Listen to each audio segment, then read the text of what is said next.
Hi guys, it's me, Mr. Bertoch, your incredibly handsome science teacher, and in this video I will be talking about predators and prey.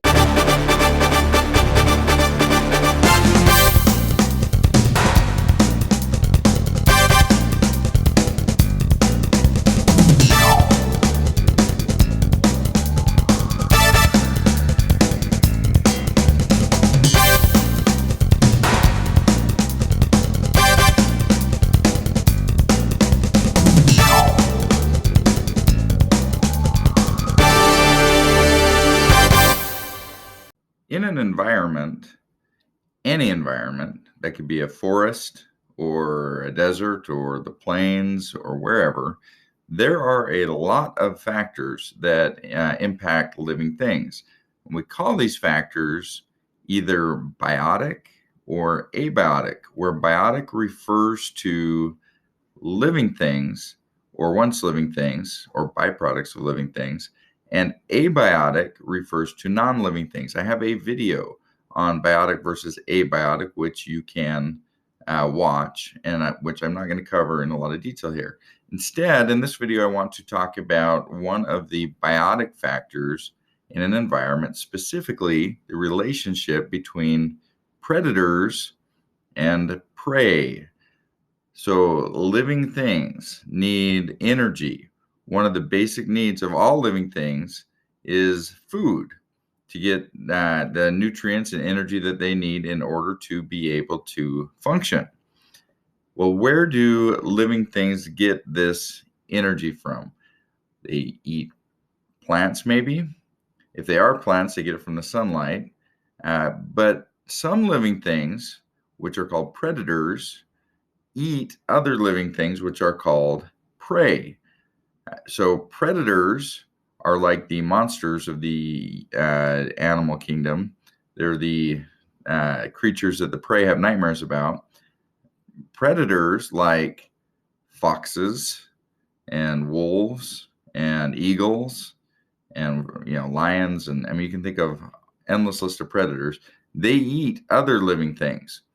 Prey, Prey, prey are living things that primarily eat plants but are eaten by the predators. Well, there's a relationship between the predators and the prey that makes sense. You can understand it just by kind of thinking about it. And what I want you to do is not memorize how this works. What I'm going to explain to you is very logical. And so if you can just try to understand it, you're going to be able to answer any questions that come up about this relationship because it will make sense to you. So as you watch this video, try to really visualize, try to imagine what's happening in an environment rather than to just memorize a bunch of answers about, what would happen in this case or what would happen in that case. So think about a hungry predator, and let's imagine that this hungry predator lives in an environment where there is a lot of prey. There's a lot of other things for it to eat. Let's say that our predator is, just for the heck of it, let's call it a fox. And let's say our prey is a cute, adorable, fluffy bunny rabbit, or in this case, hundreds of cute, adorable, floofy bunny rabbits. Floofy, that's a word. They are flooferific. So we have hundreds of flooferific bunny rabbits and only a couple of foxes, maybe even thousands of bunnies. And these cute little adorable bunnies are bouncing all around, pouncing, eating their delicious morning, grass or whatever. And along comes the fox, and it looks across the field and it sees just all kinds of delicious, a smorgasbord of delicious bunnies. And what does it do? It pounces and, bunny fur everywhere and blood everywhere. Okay, maybe getting a little too graphic, but the fox eats the bunnies and it's nice and full. Well, does that eating one bunny really impact the bunny population? Probably not very much, right? Because there's a lot of other bunnies. So that fox is going to be well fed. He's going to do just fine. Probably is going to be able to have baby foxes, and they're going to have plenty of food, and the fox population will multiply. If there is lots of prey, this is what I want you to understand. And again, this is logical. You can understand this. If there is lots of prey, then the predators are going to be well fed and they are going to probably multiply and do okay. Now, let's change the scenario. Let's suppose that there are very few bunny rabbits and lots of foxes. Maybe this is a few months down the road or a few years down the road, and the foxes have now multiplied a lot because of all the food that was there, and they've eaten most of the bunnies. Well, now what's going to happen to the foxes? They don't have very much food, so the foxes, they're going to start to starve. They're going to be hungry, and then maybe they're going to start dying off, and because there just aren't very many rabbits to go around. And when they eat the rabbits, either they're going to eat them all, and the rabbits are going to go extinct, or they're just going to eat them down to a very low number, a very low population, causing the foxes to start to starve to death. So the number of predators, the number of foxes is, by common sense, logically, it's going to decrease. It's going to come down.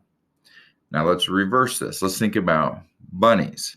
Let's suppose that I have an adorable bunny and maybe a couple of bunnies and no predators or very few predators.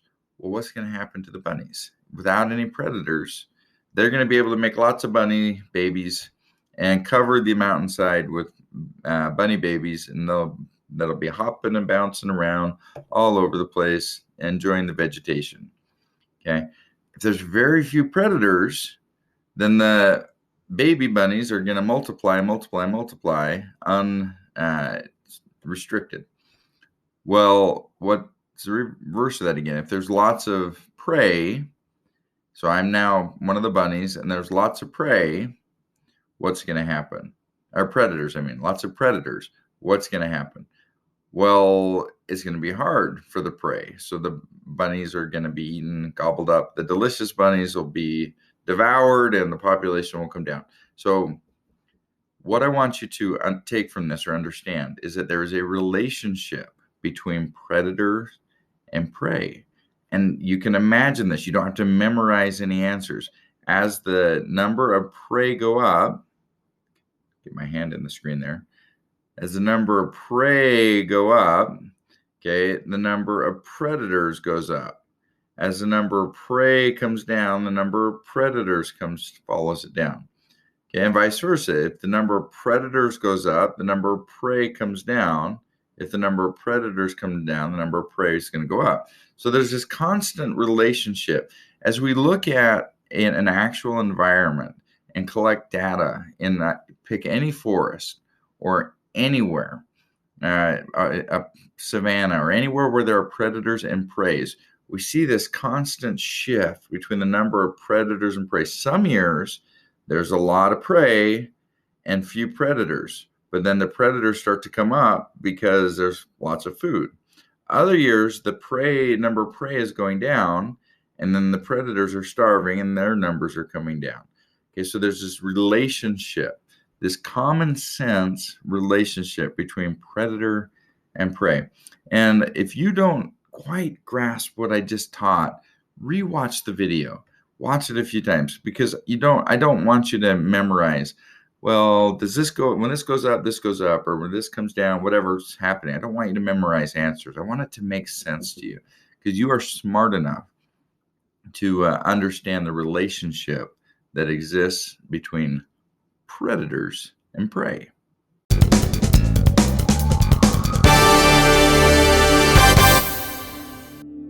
Well, hello. Thank you for watching my one-take rambling science video, where I talk a lot and try to do as few and usually no edits whatsoever. So you hear all my ums and my awkward pauses as I try to collect my thoughts into my head. If you like learning about science, do me a favor. I have classes that I teach over on outschool.com, and you can find out about these classes by going to my website, which is Handsome Science Teacher, because look at this face, handsomescienceteacher.com, where you can sign up and get access to not only these videos, because you already have access to those, right? They're free. But also access to packets that go along with them and live conferences with me where I teach you and grade your work and we learn together.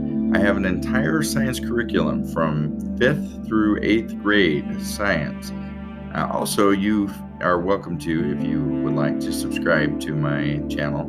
That helps me too, just because it gets the word out about me.